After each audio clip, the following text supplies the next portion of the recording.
வணக்கம் மக்களே. இந்த வீடியோவில் நம்ம ஒரு சோகமான செய்தி தான் பார்க்க போகிறோம். நகைச்சுவை நடிகர் விவேக் உயிரிழப்புக்கு என்ன காரணம் தெரியுமா? மனம் திறந்து பேசிய மனைவி, இணையதளத்தில் வெளியான அவங்களுடைய பேட்டி.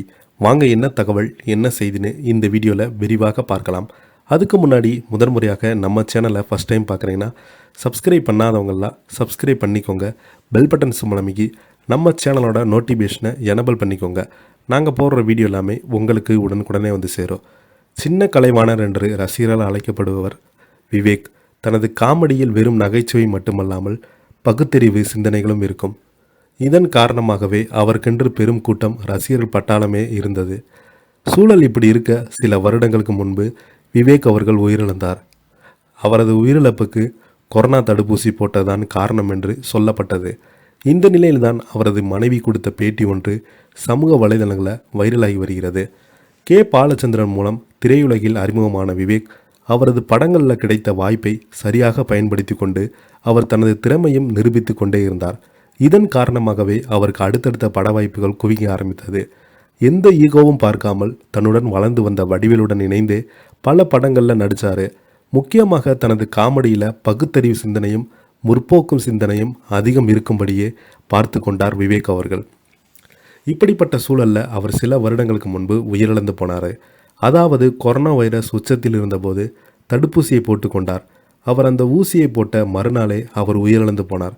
இதன் காரணமாகவே விவேக்கின் உயிரிழப்புக்கு கொரோனா தடுப்பூசி தான் காரணம் என்று பலருமே பேசி வந்தாங்க.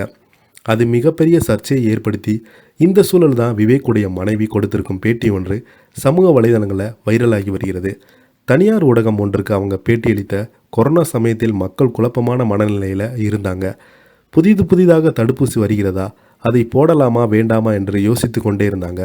விவேக்கும் அந்த குழப்பம் இருக்கத்தான் செய்தது. அவருடைய நிறைய பேரிடம் தடுப்பூசி போடலாம் வேண்டாமா என்பது ஆலோசனை செய்தார். அந்த சமயத்தில் தான் அவருக்கு வெளியூரில் ஷூட்டிங் செல்ல நிலைமை வந்தது. எனவே விமானத்தில் செல்ல வேண்டுமென்றால் தடுப்பூசி போட வேண்டும் என்ற விதி இருந்தது. எனவே தடுப்பூசி போட 2 முறை சொன்னதுமே அந்த முயற்சி தோல்வியில் முடிந்தது. அதற்கு பிறகுதான் 3ஆம் முறை தான் தடுப்பூசி போட்டுக்கொண்டார். அப்போது ஊடகத்துக்கு அழைத்து கொண்டு அவர்கள் முன்னால் போட்டுக்கொண்டார். தன் போட்டுக்கொண்டால் பலருமே தடுப்பூசி போட்டுக்கொள்வார் என்பதால் அவர் அப்படி செய்தார். ஆனால் அடுத்த நாள் அவர் உயிரிழந்து விட்டார். அவர் இறப்பதற்கு காரணம் என்னவென்று எனக்கே இப்போது வரைக்கும் தெரியல. அவர் தனது உடலை அப்படியே பார்த்து கொள்ள அவர் போல் யாராலும் பார்த்து கொள்ள முடியாது. லாக்டவுன் அமலில் இருந்தது கூட அவர் எங்கள் வீட்டை சுற்றி இருக்கும் நகரில் வாக்கிங் செல்ல தவறவே இல்லை.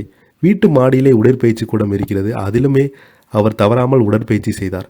அவர் தவறாமல் யோகாவும் செய்தார். இப்படி உடலை பார்த்து கொண்டு எப்படி ஒரு இறப்பை சந்திக்க முடியும் என்கிற குழப்பம் எங்களுக்கு வந்தது. அவர் இறந்ததை அடுத்து பலருமே தடுப்பூசி எடுத்துக்கொள்ள பயந்தார்கள். ஆனால் காலம் செல்ல செல்ல எல்லோருமே தடுப்பூசி போட்டுக்கொண்டார்கள். அவர்கள் எல்லோருமே இறக்கவில்லையா என விவேக் இறப்புக்கு தடுப்பூசியின் காரணம் என்று சொல்ல முடியாது. அவருடைய மனைவி அந்த பேட்டியில் பேசியிருக்காங்க. இதை பற்றி நீங்கள் என்ன கீழே உள்ள கமெண்ட் பாக்ஸில் மறக்காமல் பதிவிடுங்க. நன்றி, வணக்கம்.